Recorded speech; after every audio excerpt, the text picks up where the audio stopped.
Hi hello నమస్తే welcome to our channel. నేను మీ చార్మి.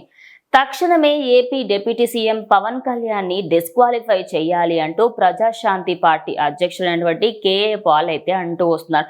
అయితే ఆయన చెప్పుకొస్తుంది ఏంటి అంటే ఆయన పిచ్చి కుక్క కరిచినట్టుగా మాట్లాడుతున్నారని, ప్రజెంట్ ఆయన పైన సెక్షన్ 14 కింద నేనైతే కేసు నమోదు చేశాను అంటూ ఆయనైతే పేర్కొనడం జరిగింది. అయితే ఈ సెక్షన్ కి సంబంధించి మాట్లాడుకుంటే ఇటు ప్రజలకి సంబంధించి గ్లోబల్ పీస్ని ఆయన దెబ్బతీస్తున్నారని, అదేవిధంగా ఇటు ఆయన చేసిన ఫిర్యాదుకి ఆయన మాట్లాడుతూ ఆయన కుక్క కరిచినట్టుగా మాట్లాడుతున్నారు అనే విధంగా అయితే పవన్ కళ్యాణ్ ని కేఏ పాల్ అనడం జరిగింది. అదే కాకుండా అయోధ్య రామాలయానికి సంబంధించి దాంట్లో ఏదైతే కార్యక్రమానికి రామాలయానికి కల్తీకి సంబంధించిన కల్తీ జరిగిన లక్షలాది లడ్డూలను పంపించారని ఆరోపణ చేస్తున్నారు.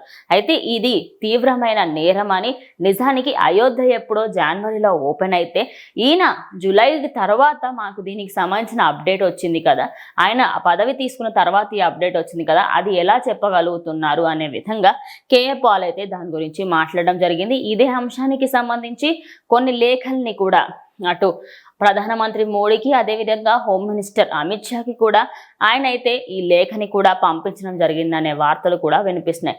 ఎందుకంటే ఆయన ఇటు విభేదాలు కలిగించే విధంగా మాటలు మాట్లాడుతున్నారని, దానికి సంబంధించి పంజాగుట్ట పోలీస్ స్టేషన్లో అయితే ఆయన ఫిర్యాదు చేయడం జరిగింది.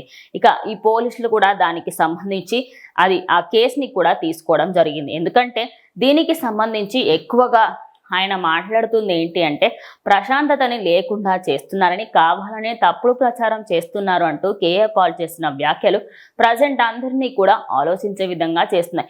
మరి ఆయన అన్న మాటలకి ఎంత కరెక్ట్ ఉంది ఏంటనేది తెలియదు, కానీ ఒక డిప్యూటీ సీఎం హోదాలో ఉన్న వ్యక్తిని అలాంటి మాటలు అనడం సరికాదని కొంతమంది నెటిజన్స్ అయితే దాని కింద కమెంట్స్ చేస్తున్నారు. మరి ఆయన అన్న మాటలకి సంబంధించి ఆయన డిప్యూటీ సీఎం అనడం కరెక్ట్ అని మీరు అనుకుంటున్నారా? కమెంట్ చేయండి.